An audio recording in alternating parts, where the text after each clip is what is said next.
I love that. You like that one? That is awesome. I Best like one that one yet. too. Okay, so we're going to keep that one for a bit. I just have to remember the only requirement is to give a link to the channel in the description. So I need to update our description to reflect that. But well worth it. I like that. Good morning, everyone. Welcome to the LPTV. You never know what you're going to get. Disney Morning Show. My name is Doobie Mosley. I helped found this stupid website. Over there is Kyle Burbank. He now works for it. How you doing, Kyle? The only Disney news show that's like a box of chocolates. I'm good. How about you? I'm doing good too. Going to talk to you about what's going on in the world of Disney right now. So we're going to start. Well, first of all, we should say hello. I like saying hello to the people. So we got a 8-bitty Geo. Is that like a 50 cent 8-bitty? No. I think he's describing the intro. I know, but I want to put a little flair on it. So 8-bitty morning hype coming from LP Rebecca. How you doing, hon? Good morning, Nikki B with the whoa. What are they doing? Changing up the morning theme. We are full of surprises here. All right, except for this. This never changes. We start every show with a look at the stock price. Kyle, yesterday it was about $90. Dude, You got so hyped about the other intro that you forgot about this.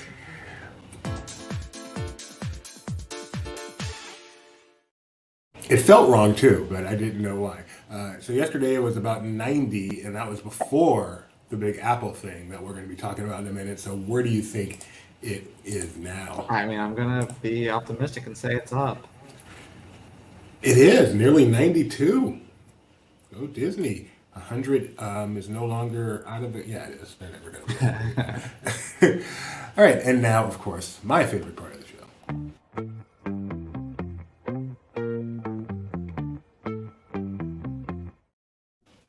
Here he is. Good morning and welcome to another edition of the Laughing Place Disney Weather Report. Following yesterday's tune, it was requested that I try some Kajagoogoo today. I wasn't sure that I knew all the words, but it turns out that the chorus is just 6 words long. So here it goes. You're too shy, hush hush, I die. Too shy, hush hush, I die. Too shy, hush hush, I die. Too shy, hush hush. Let's get to the weather. Today, Anaheim will be mostly cloudy and will only make it up to 71 degrees. Sounds lovely. Walt Disney World will near 90 degrees today with the 3 o'clock storm also in the forecast. In Nassau, Castaway Cay, they'll see an on-paper high of 83 that will feel like 90. It will be overcast today with the chance of rain remaining low but increasing in the evening.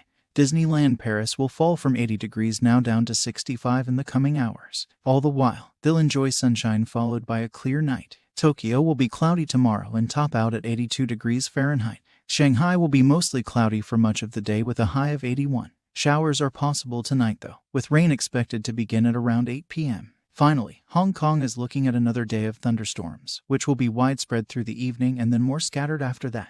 Nevertheless, they'll stay within 2 degrees of 86 all day, with a real feel of 96. And that concludes the 3-show Tuesday edition of the Disney Weather Update. Tune in for Barely at 4 and DTL at 7:30. Bye for now. Yeah, thank you, Geo. Geo. Man, am I messed up. Thank you. What's his name? Ethan for that weather report. I feel like he was kind of making fun of Kajagoogoo there. Well, no, I think he's just pointing out that he's like, oh yeah, this chorus is actually quite easy. Only 6 different words. It's And 2 amazing of what them they are do. homophone. But it's amazing what they do with those 6 words, right? I mean, it's one of the best new wave songs of all time, you think. Darn, you found me out. I'm an AI. I would not be the least bit surprised to find out Geo is actually an AI, that he is not an actual human being. That is not the most out of the realm. We have, I'm supposed to just say this.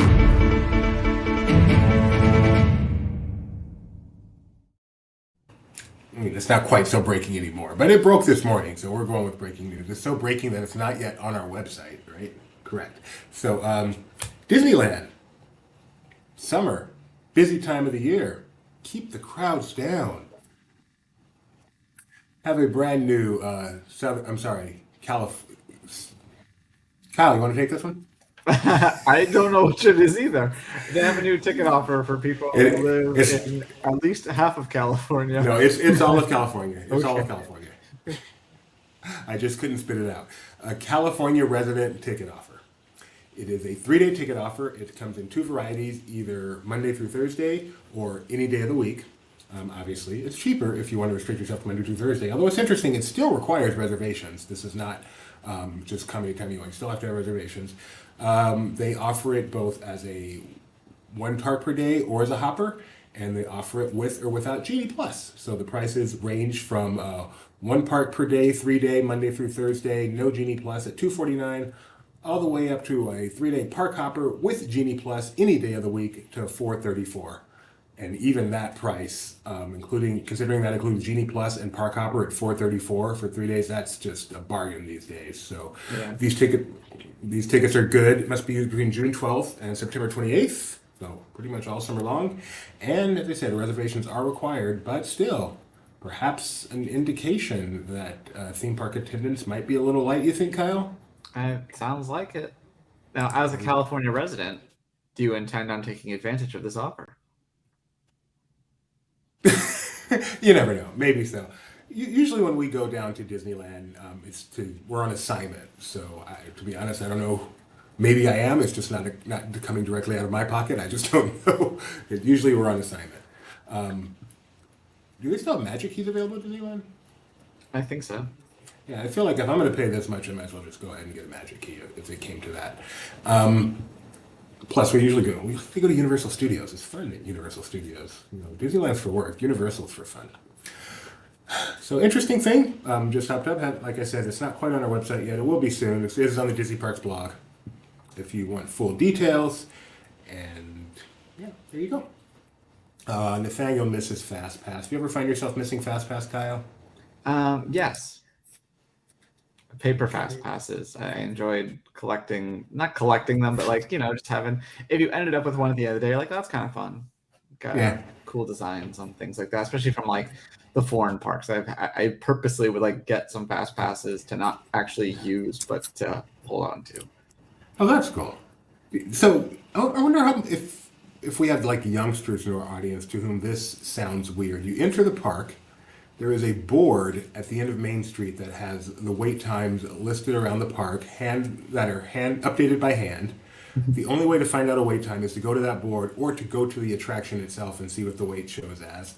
If you'd like a fast pass for an attraction, you go to that attraction, find out what the return time is while you're at that attraction, put your ticket in, get your paper fast pass back. Hope it doesn't jam. Call over the thing, make them restock. Yeah. Make it through the littered dead fast passes on the ground. You can only have so many, so if people try to cheat the system, they get a blank one, and it ends up on the ground. But the weirdest part of that, now is not knowing. And I remember when they put in that wait time board. That wait time board at the end of Main Street is within my Disney lifetime, back in the mid '90s. There was a time when you knew what the wait was at an attraction by walking over to the attraction and looking and seeing what it said. Strange. Anyway, Tony Betty, ever the nostalgic. Those were the days. We could use a man like Mr. Hoover again. ETL, I would sing that whole song right now, but that's not what this show is for. All right, some big news yesterday in the world of Disney, I guess. This is big news. So, Kyle, you want to tell us what happened at Apple with Apple Worldwide Developers Conference yesterday? Yeah, so there are several little things out of Apple's announcement yesterday, but the big thing was that they announced the Apple Vision Pro, which is an AR/VR headset. And as I accidentally predicted, Disney did have a role in this. And Bob Iger was there and made an announcement, talked about the merging of the best storytelling company and the best tech company in the world, setting up more rumors there. Wait, did you say the best content and the best tech company are merging? For this, yes, not merging. But so this kind of reminded me a bit of the way that the D23 parks thing was, because there's only one bit of actually confirmed news and then a bunch of what if we did this? So the news that was actually announced was that Disney Plus, an app for Disney Plus, will be available on the Apple Vision Pro at launch, day one. But then there was a video that was basically just kind of exploring the possibilities of the way Disney IP basically can be used on this. So they showed like someone watching ESPN and having like several games, but then also having like different views um, of the game and different things like that. They showed doing an under the sea, looking at turtles with National Geographic. They showed something for Marvel's What If, where all of a sudden the Watchers in your living room. Oh, the Mandalorian. So you have like, oh, you can like look up where the planet is, look at the ship that he's in, all at the same time, almost like you're in a Star Wars navigation thing while watching the show, or sitting in a ship and watching the show. And but none of these sort of applications were announced, and I have some theories about that. It's basically, so this is a developers conference that these announcements were made, and so Disney, we know, isn't the best with tech, so they might have ideas of how their technology or how their IP and stories can be transferred to this medium, but they might not have the know-how. So I almost see this as a solicitation. Like, if you developers want to license our IP to create these sort of experiences for this new medium, pitch us. This is probably the one that's getting they talked about. What if you had your own Walt Disney World in your home? So yeah, you see the Main Street Electrical Parade, which will never go away now. Having fireworks that you see. So yeah, none of these things were really concretely announced. There's not like some new virtual Disney World that they have an app coming out for. But yeah, I kind of see it as them just kind of pondering the possibilities as they literally show a what if segment, and yeah, perhaps even looking for partnership from these developers. So this is their, what again, tell us that the device that Apple announced that now is tying into Disney is what? Is the Apple Vision Pro. It is a headset that's mostly AR. So it means that you're going to have like almost like Tony Stark. You'll have like floating screen, like tasks and stuff. You'll have your messages and your browsers. You can watch a movie and make it look like it's on the big screen, but there's no real screen there. You're just watching through this. But you can also turn the dial and make it more VR, which means that you're completely immersed in a digital world. That's the short of it. Did they give a price for that device? Starting at $34.99. $34.99. Oh, $3,499, and it'll begin shipping early next year was the time frame. Because so right now, from what I've seen from tech reviewers who had a chance to experiment with it, it's just got the Apple apps. Obviously, they just announced it to the world, so everything that's been created so far has just been created by Apple. So that's again why they announced this early, have some lead time, and did it at a developers conference, because they want people to make. Just like the App Store is what makes your iPhone or your Android, more than just a phone. They need people to make cool things for this new device. I know Apple customers, of which I am not one, are pretty price resilient. Did you get any zeitgeist out there? Because that number just sounds really high to me. Did people pay any attention to that? I mean, it's not the craziest price that they've ever done. No, I mean, they try to pitch it as, well, if you bought like an expensive TV and you bought the computing power separately and you bought a monitor separately, like that's all going to be more than $3,500. That's a fun spin, but no, I think people, when you compare it to something like that exists, like the Oculus, you're going to be like, well, this is 6 times more. Is it 6 times better? And I think it's just, different. And I think the ecosystem part of it is, it's for early adopters. It's a first generation Apple product, which we haven't had in a long time. It's been 10 years since the Apple Watch was the last new, completely different product. Jeez, seriously, 10 years? Wow. So I think, as time, it's going to be one. You shouldn't buy the first generation of anything.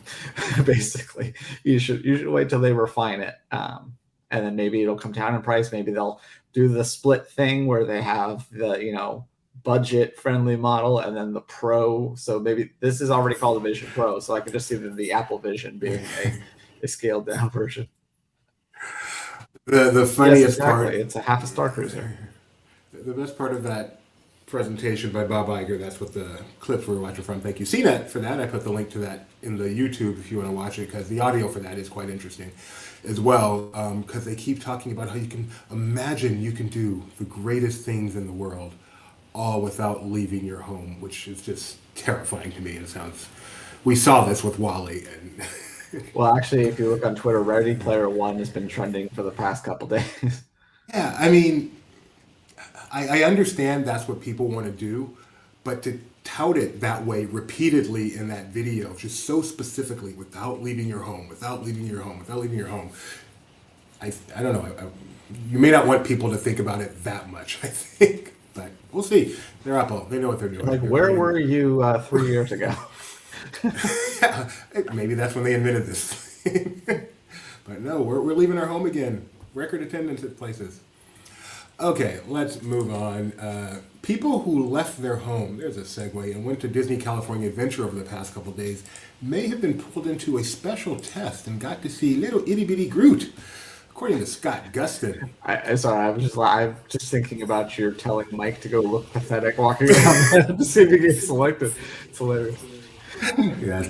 Disneyland Resort is conducting a playtest of an animatronic Baby Groot. A Disneyland official confirmed. Select park guests are being invited to a short presentation. The tech from Walt Disney Imagineering Research and Development was first revealed as Project Kiwi in 1981. What's that you say? You don't remember Project Kiwi from 1981? From 2021. That would be something. Here is Walking Baby Groot. You know it's 2021 because they're all wearing masks at work. So apparently this guy or some version of this guy is now testing at Disney California Adventure for lucky guests who I gotta believe signed some major NDAs as they enter that building, because I haven't seen any real details come out. Certainly no photographs, but exciting stuff. Kyle, are you ready to fly to California and look pathetic? Half of that. The looking pathetic part I do all the time. That is one cool looking animatronic. So hopefully, Disney's done a ton of R&D stuff. A lot of it never leaves that stage, the stage it's at now. Then a lot of it makes it to the testing stage, but never becomes a full attraction. I think of like Lucky the Dinosaur or even Muppet Mobile Labs, which were playtesting for a long time on stage, but I don't feel ever actually made it to the point where they considered it out of testing. Or even the Tinkerbell thing that they were playtesting several years ago and then displayed at the whatever, the South by Southwest. I do want to say, I do wonder if the Kiwi name is a reference to a Harry Styles song, where the chorus is, "I'm having your baby, it's none of your business." So we have a baby Groot, and it's an NDA, it's none of your business, don't worry about it. Now I want to know. How do we find out if that's true? Yeah, I'm sure it's not. But, No, I'm not sure. I am not sure it's not. Excuse me? Okay, let us stay in the world of theme parks, but go far, far away from where we are to Hong Kong Disneyland, where they're continuing to do test rides on Frozen Ever After, World of Frozen, which is coming to Hong Kong Disneyland in the not too distant future. You may be familiar with this attraction from Epcot. But there's a difference that we already knew about, that people are acting like it's new. Go ahead and talk. Yeah, if you zoom in, you'll notice that these characters from Frozen Ever After have real faces. They're not projection faces. And so this is something that they teased a few months ago in a behind-the-scenes thing that they showed, but now we see it in the attraction. And I, for one, am in the camp that hopes that they bring these versions to Epcot after the fact, because I appreciate what they attempted to do with the projection faces, and I don't think it worked out. Yeah, I do remember that. I almost mentioned this too, the Miko thing they were doing at Redwood Creek Challenge Trail. You know, a lot of this stuff just, or even the Stitch thing they used to do in Interventions, where you like talked on the phone to Stitch. I think that eventually morphed into Turtle Talk with Crush, which did become a full attraction. Anyway, let's watch this video of test rides on Frozen Ever After. And listen to it too.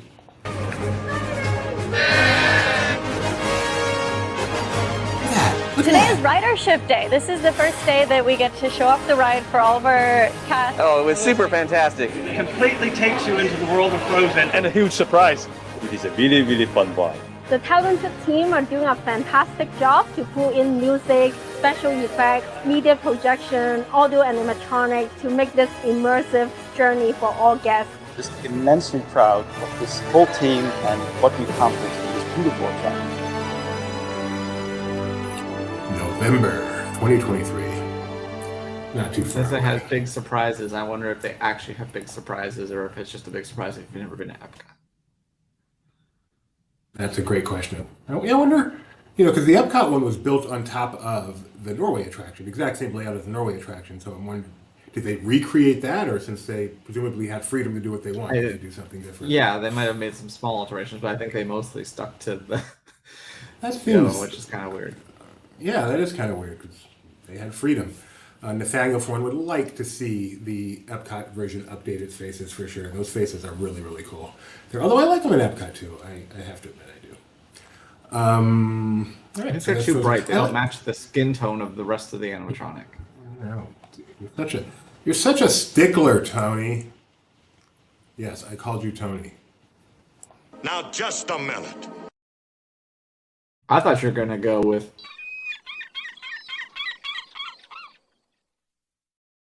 I didn't think it was that. It was short of that. It was Tony level. Okay. But I like that with the One the bird sentence sounds. short of a seagull. The bird sounds are great.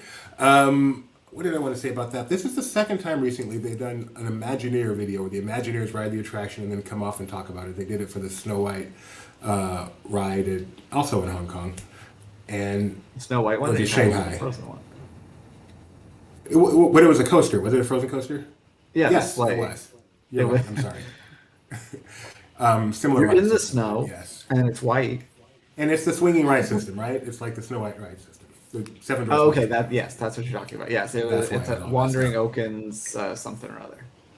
I like that. The Imagineers ride and come off and talk about it. That's fun. I hope that trend. I want to see that out here in California or Florida too. Maybe they'd have to build a ride first. But assuming they build a ride at some point in the future, I think that'd be fun. I think they can do that at some point. Yeah. You can launch They it do. on your Apple Vision Pro number 5. From the comfort of your own home. You imagine being able to go to Disney World from the comfort of your own home.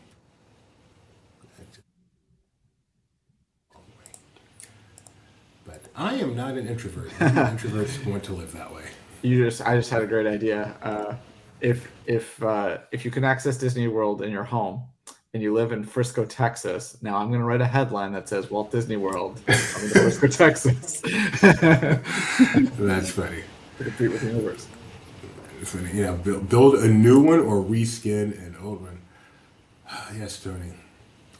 That's what. But see, this is YouTube's the one that needs to be worried about this. Putting YouTube out of business here. Actually, they'll probably just incorporate it into YouTube, and people will be uploading their videos that get played on the $3,500 thingy. Kyle excited me with this news this morning. Yeah, they're making a new E60. Well, it's made. It's coming out like this Sunday. It's called Once Upon a Time in Anaheim, and it's the story of how the Mighty Ducks went from being a moderate hit film for Disney to becoming an actual NHL franchise.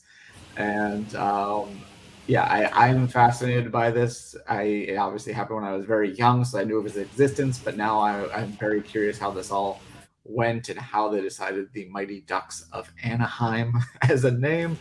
And there's interviews with Eisner's in it, several players and people behind the scenes of the actual team, as well as some stars from the movie, including Marguerite Moreau and the guy who plays Sean. I forgot his name all of a sudden, but he's plays Goldberg in the movie. I think he's had some troubles over the years, so it's good to see that he's in this.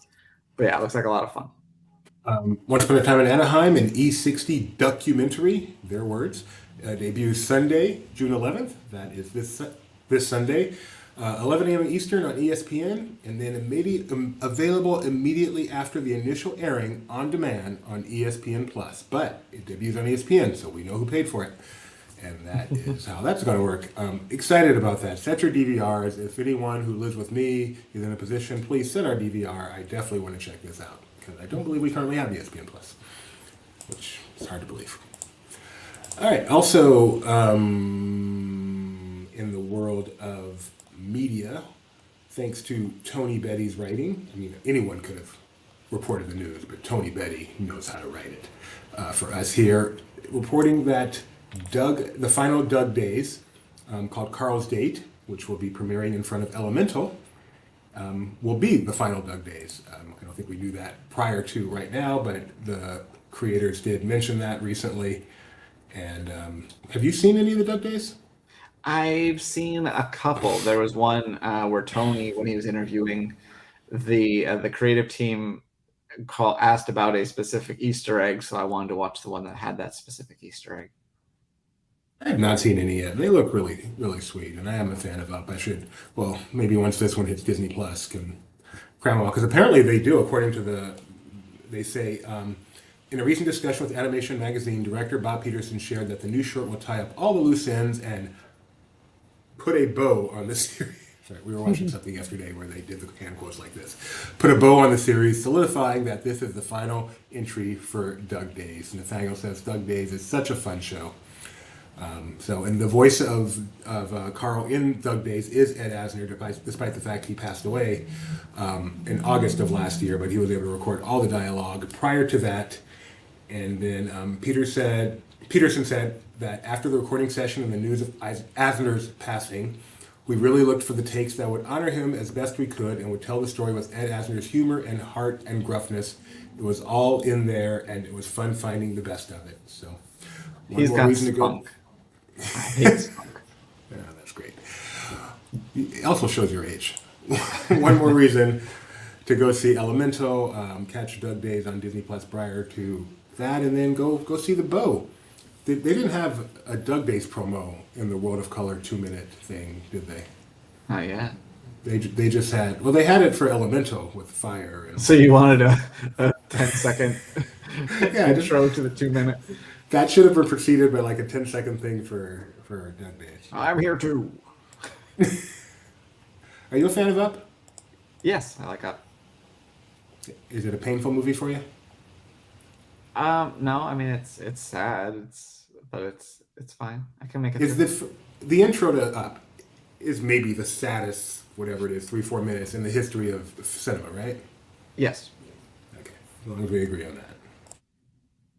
All right, further indication that attendance is robust at Disney theme parks are bonus reservations for Walt Disney World for all of June have been revealed. We knew that they were coming to an extent for VI pass holder days, but you can see these stars here. These are bonus reservation availability for Animal Kingdom and Epcot for annual pass holders.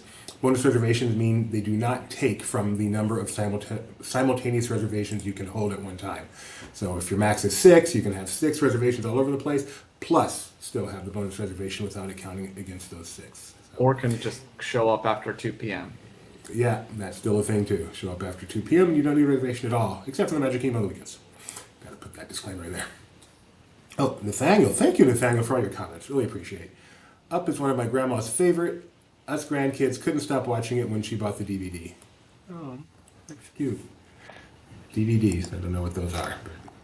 But well, you can make sure you never lose your film is what they are, right, Kyle? Exactly. All right. I don't care about that. I don't really care about that. Yeah, let's talk a little bit of food. Okay, so can you pronounce this word, Kyle? I can't see the word. Oh, nope. Baumkuchen. Baumkuchen. You're the world traveler. I thought you might know. Sorry. Epcot has introduced Baumkuchen at Connections Cafe. Sorry again. Let's watch with. Can we watch? It's an authentic German dessert. It is traditionally made on a spit where it spins over and over again. So naturally, with it being Epcot, this new dessert will be available at Connections Cafe. In the former World Showcase. The former Future World. Okay, so foodie alert starting tomorrow, which is now today. Connections Cafe at Epcot will be offering delicious Baumkuchen, translated tree cake. And there's a reason why. Let's see if he tells us why here. If not, I can tell you why. No mute. There we go. I'm Chef Stefan, Pastry Culinary Director at Walt Disney World, and today we're going to make... Okay, before he says it, Chris, how do you think he's going to pronounce it? Probably Baumkuchen. Anna, what do you think? I think it's Baumkuchen. Alex, what do you think? I'm pretty sure it's along the lines of Baumkuchen. I just feel like that's right. Baumkuchen? Baum? How about Baumkuchen? No, guys, he pronounces it like... Baumkuchen. Baumkuchen. Otherwise translated, tree cake.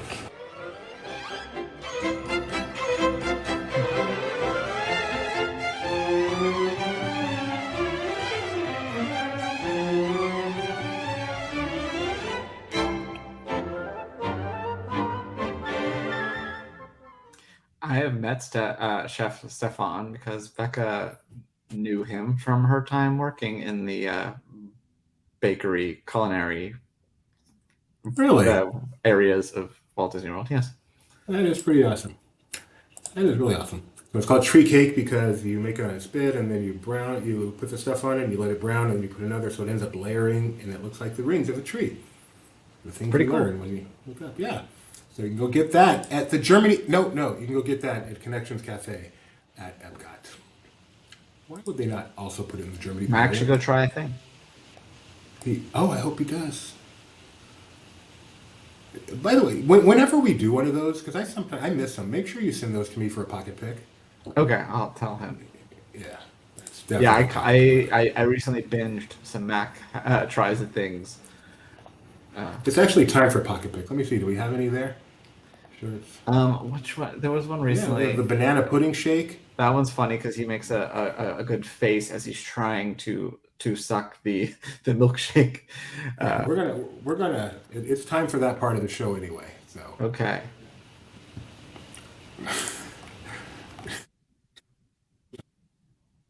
always making me laugh.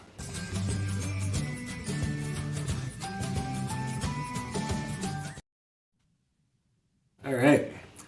This is the part of the show where I show you some of my favorite videos from social media. This one is Mac Tries a Thing, banana pudding milkshake. See if you recognize the announcer on this. Welcome to Mac Tries a Thing.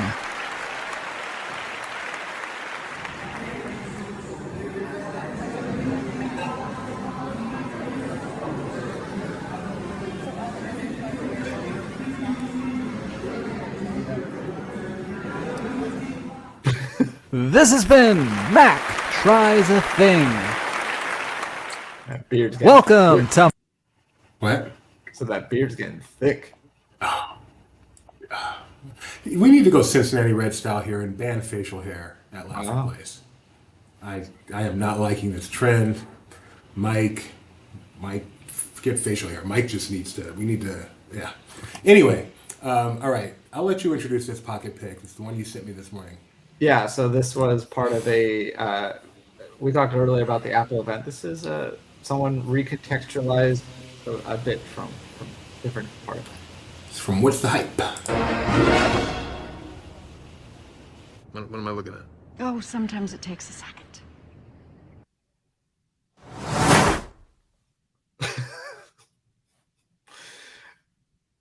Indeed.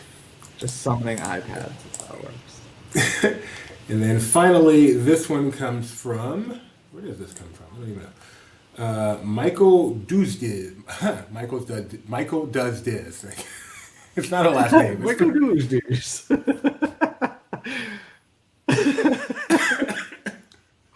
an idiot. But TIL on this one. I had no idea this information, and it's fascinating. So let me get it all set up, and we will watch. Michael Does. For Disney? In the 80s, Disney and United were slated to have a... Let me refresh this for you. Sorry about that. I've walked through this. At Chicago's O'Hare Airport was created for Disney. In the 80s, Disney and United were slated to have a corporate partnership. Michael Hayden and Disney Imagineering created this tunnel called The Sky's the Limit. Hayden also created the Rainbow Tunnel at Imageworks at Epcot when the partnership fell through. They kept the tunnel and it's still here today, playing Rhapsody in Blue as millions of passengers pass through it. It runs underneath Terminal 1 at Chicago's O'Hare Airport, connecting United's B and C concourses. You know, so you said you've seen that concourse, that tunnel. Yes. Did you know that connection? No, I did not. Yeah. I mean, Interesting I stuff. thought that it was kind of like the image works, but that seems weird that they would go through all the trouble of building that without actually having a formal partnership. But United Airlines, for what it's worth, actually confirmed it in the comments. So, like the official United Airlines account. So it sounds real to me. Pretty cool stuff. All right, that is it for Pocket Picks, but we are not quite done because it is time for Kyle to show just how smart he is. This day in Disney history where Kyle guesses what is celebrating a birthday today when Doobie turns everything black again. Probably should not say that out of context, but I did, so it's too late. No, I put the thingy. What? You need a flashy thingy. Now I feel like I need to explain. On our show notes, I put this section in white, invisible, so Kyle can't see it since I quiz him later, and then now I turn it back black so that I can ask him these questions. All right, Kyle. On this day in 1952, a Disney short. Normally I don't do shorts, but this one later became part of a feature. You know, one of those that has a bunch of featurettes. It's a really famous one. Perhaps, maybe I think it's my wife's favorite short, the biggest reason I'm including it. I will read you the description of it. Based on a short story by Bill Peet, it is directed by Clyde Geronimi and features the voices of Sterling Holloway and Stan Freberg. Most importantly, about the eventful life of a little blue car.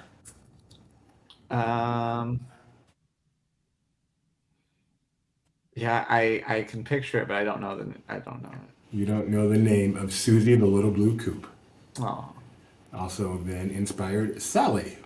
Fun fact, Michael Dusdiz didn't mention that Delta outbid them apparently. No, he did not mention it there, but yes, that ultimately, I think that is what that deal ultimately became with Delta, which may tie into a future This Day in Disney History. Hint, hint. All right, 1959, an attraction opened at Disneyland. You do not need help for this one. 1959? Yes. Well, I have three choices. Yes. Is it the Matterhorn? No. Is it the monorail? No. Is it the subs? It is 1959. Disneyland Submarine Voyage opened. It did not look like this. It was gray back then, and there were mermaids in the water. But ultimately, it became Submarine Voyage and then Finding Nemo's Submarine Voyage. And so people have strong opinions on the subs, Kyle. Do you have a strong opinion on the subs? I have declared the Nemo subs my least favorite attraction that I've done at the Disneyland Resort. I like the Epcot version better, even though I think it's obviously not as unique. But it's just it's uncomfortable. It's overlong. It's not as pretty as it should be. I actually prefer the ADA room where you just watch the video instead of actually going into the sub itself. So I guess I don't hate that it exists. I like it aesthetically. I just don't care to go on it. So is the issue for you, first of all, the issue for you just the Finding Nemo, the attraction as a whole, or what is your opinion of the sub ride system in general? Because that's what people have strong opinions about. Yeah, I mean, well, first of all, it's not actually a submarine because it does not submerge. It's a boat that goes underwater a bit. No, I think it's just, I'm surprised. So like, obviously, not a big guy. And even I don't feel comfortable in these tiny little, like, folding chairs that they have in that ride. And, like, the porthole system is just, it's not great. Al has opinions. Tony Betty has a great question. What is your least favorite attraction at any Disney park, not just Disneyland?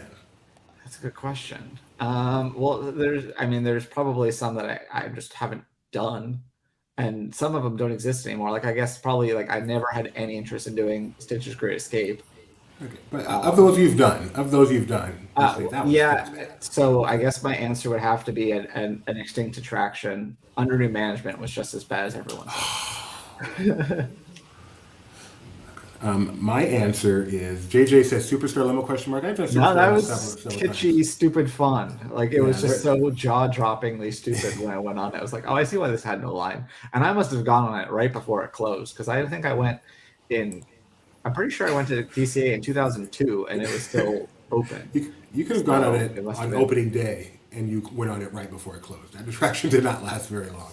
No, I know, but as I'm saying, like I feel like if I went in 2002, I really must have been in like the last days. I think it was January of 2002 it closed, if I recall. It didn't quite make it a year officially. My least favorite Disney attraction is, not that anyone asked, but I'm answering anyway. I'm going to say controversial, Journey into Imagination, the very original version. Rode it in my first trip in 1997 with all the hype, and it is extremely underwhelming. Has been improved upon since with the current version. All right, 1962, we've got a live action film. The film is about an Irish setter named Blank who would rather run through the woods than be the perfectly trained and groomed show dog his sportsman owner wants. Based on a 1945 novel by author Jim Kelgard, it has been adapted to the screen by Louis Pelletier. A doggy that wants to run through the woods and they want him to be trained. What is the name of this famous film that I just heard of yesterday? Okay. Well, see, when you're talking about a dog, I was like, okay, is it Old Yeller? I'm like, oh no, I don't think that's why they shoot him. That would have been even sadder. So, I have no idea. I'm sure it's a Rebecca. Love to know if Rebecca knows this.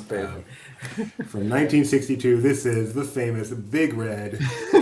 Went on to star in Kilimanjaro Safari for the first few years, but ultimately was taken out of there too. Big Red. Actually, never heard of that movie. All right, this one I've heard of. This one I've heard of, Kyle, and so have you.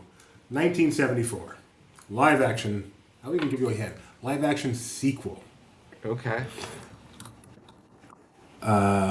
Blank bonds with a female this time, a feisty elderly lady named Mrs. Steinmetz, played by Helen Hayes. The lovable Blank comes to the rescue when an unscrupulous land developer schemes to take Mrs. Steinmetz's home. What is this incredible movie from 1974? Oh.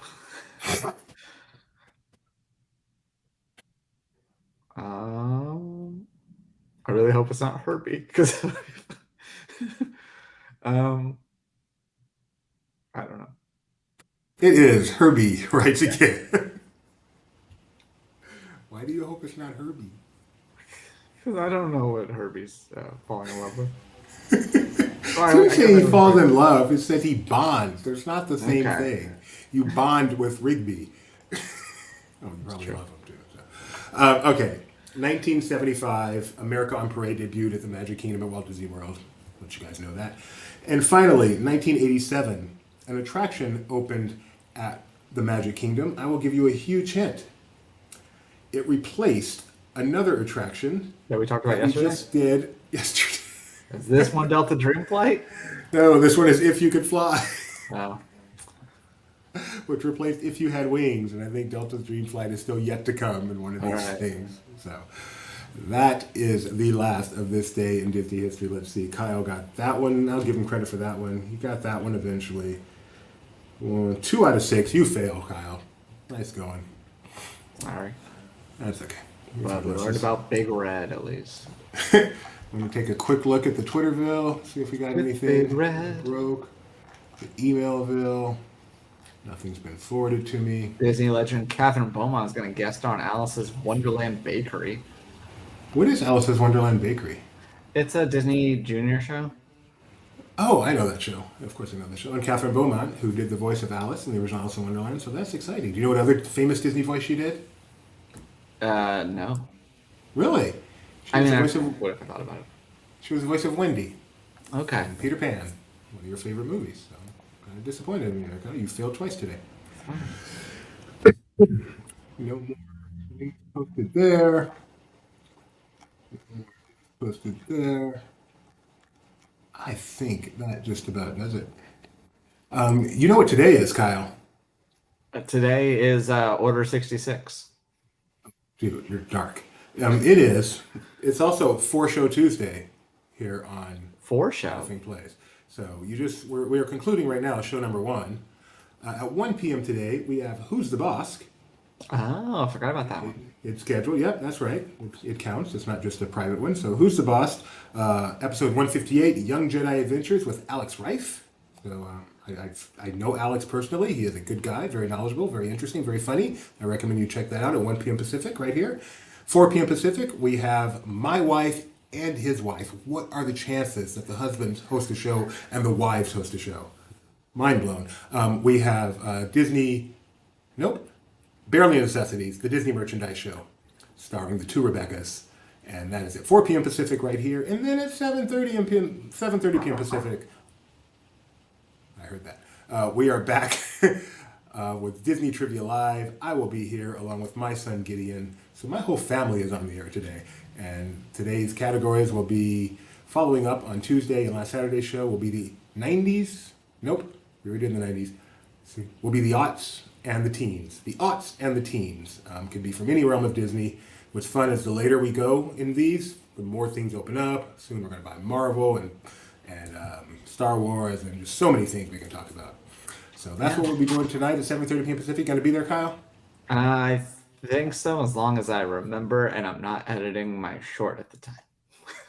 That's what happened last week, was I forgot because I was editing my short at the time. Oh, that's right. How long does that go for?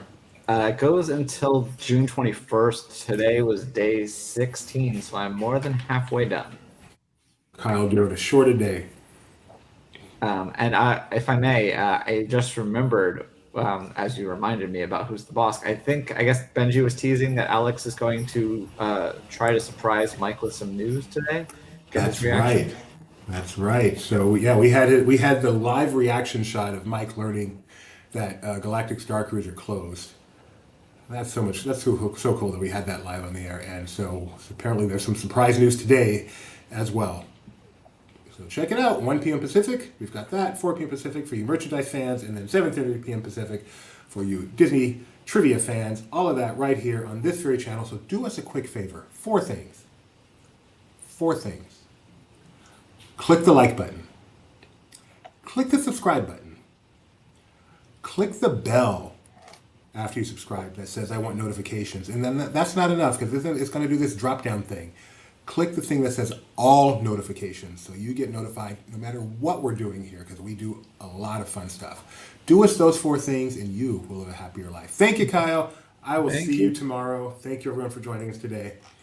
And we'll be back later.